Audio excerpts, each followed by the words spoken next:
Hello viewers, আসসালামু আলাইকুম। আশা করি আপনারা সবাই ভালো আছেন। আপনাদের ভালো থাকা এবং সুস্থ থাকা একান্তভাবে কামনা করি। প্রিয় বন্ধুরা, অনেকদিন পর এআর স্পোর্টস চ্যানেলে আসলাম। অনেক দিন পর, আমার মনে হয় 1 বছরেরও বেশি সময় পরে সব ধরনের অ্যাক্টিভিটিসের মধ্যে এই প্রথম আপলোডেড ভিডিও নিয়ে আপনাদের সামনে হাজির হলাম।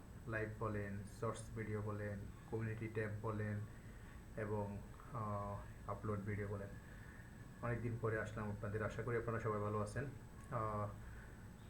বাংলাদেশের ক্রীড়াঙ্গনের হাল হাকিকত নিয়ে কিছু কথা আপনাদের সামনে বলতে চাই। বাংলাদেশের ক্রীড়াঙ্গনের অবস্থা খুবই খারাপ। কোনো সেক্টরেই বাংলাদেশ ভালো করতেছে না। এটা একবারেই বাজে একটি অবস্থা বিরাজ করতেছে। Football, cricket, hockey, volleyball, gymnastic অসংখ্য অসংখ্য যে ইভেন্ট রয়েছে, স্পোর্টস ইভেন্ট রয়েছে, প্রত্যেকটি ইভেন্টে বাংলাদেশের অবস্থা একেবারেই নাজুক।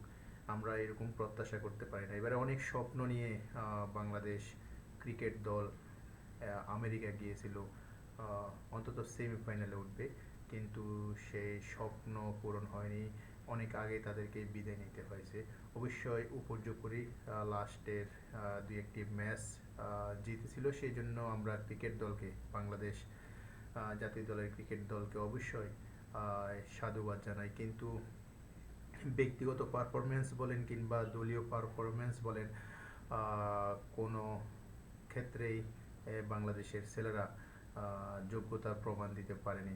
আমরা আশা করি তারা সামনের দিনগুলোতে ভালো খেলবে এবং বাংলাদেশের মুখ উজ্জ্বল করার জন্য কাজ করে যাবে। ফুটবলের কথা আর কি বলবো, ফুটবলের অবস্থা একবারে ভ্যানিশ হয়ে গিয়েছে। কখন?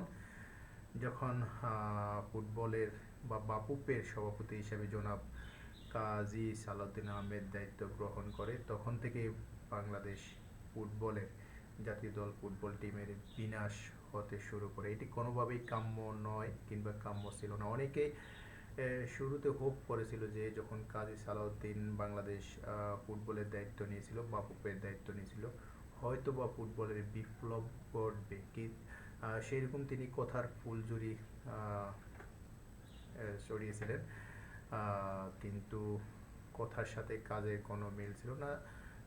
উপর্যুপরি তার বিরুদ্ধে স্বেচ্ছাচারিতার অভিযোগ রয়েছে, তার বিরুদ্ধে দুর্নীতির অভিযোগ উঠেছে। অনেকবার তার পদত্যাগের কথা উঠেছিল, তিনি কোনো কিছুতেই কর্ণপাত করেননি। অন্যদিকে হকি বলেন, হকি খেলাও তেমন সাফল্য নেই এবং অন্যান্য ইভেন্টসে তেমন কোনো সাফল্য নেই। আমরা আশা করি বাংলাদেশ আস্তে আস্তে খেলাধুলায় সামনের দিকে এগিয়ে যাবে, আমরা এই প্রত্যাশা করি। ওকে প্রিয় বন্ধুরা, ভালো থাকবেন। আল্লাহ হাফেজ, বাই বাই, টাটা।